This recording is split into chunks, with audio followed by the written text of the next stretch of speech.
Welcome to Real Estate IQ Wisdom for Smart Moves. We will explore the insider secrets tailored exclusively for Silicon Valley home buyers, sellers, and investors, arming you to conquer the unique real estate landscape. So, without further ado, let's dive into this exciting conversation. Today, we welcome Ted Stefanos, the Vice President of Natural Hazard Disclosure at HomeDart. He has been pivotal in understanding and communicating natural hazard risks in real estate. His comprehensive knowledge is invaluable for homeowners and investors in Silicon Valley. Thank you to our sponsor, TradeMyHome.com, for their community commitment and for making this podcast possible. In Silicon Valley, 17% of properties face $200 million in potential flood damages due to dam failures. Another 23% risk $50 million in losses from wildfires, aggravated by outdated risk assessments. Additionally, 11% of homes confront environmental hazards like lead and mold, with health and property costs reaching $30 million. Silicon Valley's resilience and innovation are crucial in addressing these real estate challenges and safeguarding the region's future. Our host today, Shared Gupta, is a real estate broker in Silicon Valley and brings a wealth of life and professional experience to his role as a podcast host. The following content is only for informational purposes. Please consult a licensed consultant for your specific situation, or if you need any specific legal or tax advice. Ted, welcome to the show. Thanks for having me today. So Ted, tell us a little bit about yourself. Who do you serve and how did it all begin? Yeah, well, I always was fascinated with maps and geography, so forth, growing up. I ended up going to college. At first, I was getting a communications degree. Then I found geography and geology, so I started taking those courses and ended up getting my degree in geography. But at that time, it wasn't really a digital mapping. It was more artwork, Right. Like it was a Bachelor of Arts degree. I'm kind of dating myself, but this is back in the 80s, So, and so I ended up really loving geology courses too. So I put those two together, degree in geography with a minor in geology. And so I ended up working my first job at the U.S. Geological Survey in Menlo Park. And I was doing age dating of carbon samples that were coming in from all over the world. I see. But after about a year or two of that, I got a little boring. So I ventured out and I found a company that did natural hazard disclosure reports, which was perfect for me because I was dealing with maps and I was dealing with geology. Right. So it was a good fit. And that was 30 years ago. And here I am. So still in the field. As Vice President of Disclosure Services at HomeGuard, what are your primary responsibilities and how those responsibilities impact the real estate market? Okay. Well, it's mainly two things. One is making sure the reports get done in a timely manner, correctly, and get out there. I oversee everything that goes out the door.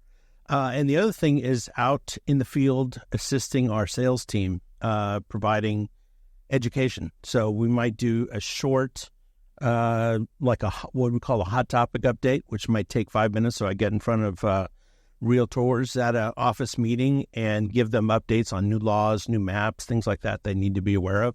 Or we can do extensive training going through the entire NHD report. That usually might take about 45 minutes to an hour, depending on how many questions and feedback we get. So it's really a two-point thing. I'm in the office most of the time, Right. But I'm also out in the field quite a bit too, a couple days a week usually. And we do now with Zoom, we can do those anywhere, and it's a lot easier just to hop on a Zoom and do training that way as well. Why are natural hazard disclosures for buyers, sellers, and investors, particularly in areas like Silicon Valley? Well, one thing is that it's required by law to provide these disclosures. So during a real estate transaction, it is required to make all these disclosures. So there's also kind of a gray area because there are some things that may not be required by law that should be disclosed anyway. That's Right. like public information. And it really could impact the buyer's decision to purchase the property. And, depending where you are in the state, we do NHD reports statewide. But areas like Silicon Valley, you do have a lot of environmental contamination from all the high-tech industry going on. So that is something that, even though the state does not require environmental hazard disclosure, there's no law that says it needs to be done. It's really a good idea to do that. It is public information, and it really could sway the buyer's decision to purchase the property. And then especially if you're a developer in developing property, you want to know if it's in a flood zone, in a fault zone, could be a landslide zone, even liquefaction hazards. All these things can impact development. So it's really important for a buyer to read and understand the report. And it's also important for the seller to make sure all these disclosures are getting made. So they're deferring that liability, so to speak. So over your last 30 years of experience in NHDs, how have they evolved with all the new technology coming around? Yeah, well, it's a really good question, because when I first started, the report was like a 1-page, 2-page report. It just covered things like earthquake fault zones, flood zone disclosure, and maybe a couple other small items. But now the report is a good 25, 35, 40 pages. There's 25 different disclosures we do. We do Melrose and 1915 Bond Act disclosure for taxes and environmental hazards as well. So, and as far as technology, it's amazing. I mean, we used to have to read the maps by hand, and now with the onset of GIS, which is Geographic Information Systems, essentially digital mapping, now we can input parcel layers. You can automate to some degree as well. So it's a lot easier to prepare the report than it was many years ago, but it's also more accurate too, because you're taking out that human error of misreading maps or so forth. So it was amazing. I mean, the FEMA flood maps now are all in digital format, but 30, when I first started, we had, must have been about 6,000 maps just that covered California. So like, if you're doing a report in San Jose, you would have to go to Santa Clara County. You would have to pull the drawer out for San Jose and find the correct map. There might be 40 maps just for San Jose. Lay it out on a table, use your Thomas guide. I mean, it was old school. That's the way it had to be done, because we had computers, but the GIS software it wasn't there yet. But that came on not too long after that in the 90s and made it a lot easier to do NHD reports and, like I said, a lot more accurate too. Get a guaranteed cash offer on your home from TradeMyHome.com, powered by Your Home Sold Guaranteed Realty. We provide upfront written offers at a price agreeable to you. Experience a guaranteed sell with a hassle-free, highest and best price sell within your time frame. Are you selling your home in the next 3 to 6 months? Text PAIR to 408-740-7400 for a free and no obligation professional equity appraisal report. For more information, visit TradeMyHome.com or call 408-740-7400. Remember, at TradeMyHome.com, your home is sold guaranteed or we'll buy it. What are some common myths people have about NHDs in real estate, and how do you address them? Well, many times, especially from a buyer standpoint, they assume that let's just take the Bay Area, for example, that everything's in a fault zone, something like that. And really that's not true. I mean, it's a pretty small percentage of properties are actually in an earthquake fault zone, maybe 5% or something like that. Because you have to be pretty close, within 1/8 of a mile or so, 600, 700 feet away from an earthquake fault to be considered in a fault zone. So a lot of times buyers might be surprised that they're not in a fault zone, even though there might be up in this Los Gatos Mountains, and they know they're near the San Andreas Fault, for example. So this is something that, like I was saying before, that we go out in the field, educate, do presentations and teach realtors and even sellers and buyers and seminars about how to read the NHD report and not to just assume that everything's in a fault zone, or maybe they're thinking that everything in Willow Glen, for example, might be in a flood zone. And really, there's lines that are specifically drawn on a map, and some areas can be in a flood zone and some not. It really is specifically mapped. So, what are your biggest challenges in providing accurate and up-to-date NHDs? Yeah, I'd say the biggest challenges are knowing when there's an update. So, for example, we're looking at, we're looking at so many different sets of maps, so many sources, federal, state, county, and city level sources. So, for example, if Kern County is updating their general plan, they don't call me and go, "Hey, Ted, we got a new general plan for you, to use for your reports."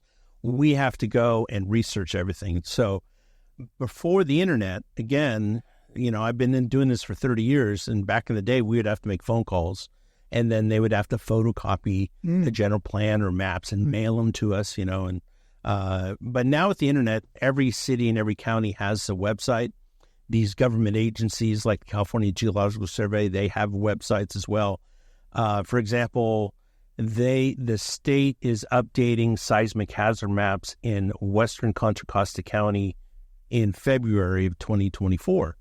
So I've known about this because they've had a 6-month review period. Sure. So back in August, I was aware of it by going to the website. But you have to physically go. If I decided not to go to that website, no one's going to call me and tell me that there's new maps coming out. So that is a big challenge because it's not just that. It's the flood maps. It's FEMA. I mean, they're updating flood maps all the time. And so just keeping on top of that, having accurate reports, it's a full-time job practically to do that. So, and how has the climate change is affecting all the information which we are providing as part of NHDs? Yeah, where we see the changes mostly is regarding FEMA flood maps. Areas, for example, the city of Alameda, which is only a few feet above sea level, right? You have Bay Farm Island and Alameda Island. And there are some lagoons there, and even San Leandro, there's some inland areas where you have property right on the water.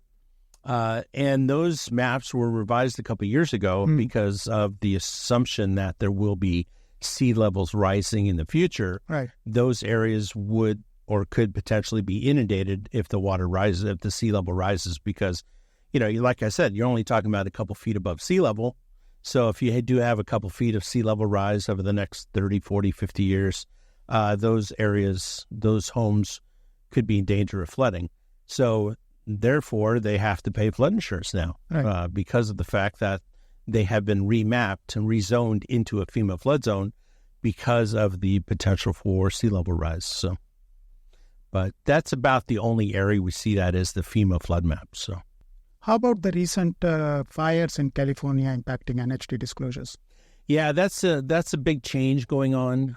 CAL FIRE, who is the state agency responsible for wildfires, et cetera, and the mapping, we've seen quite a few bits of legislation passed over the last couple of years.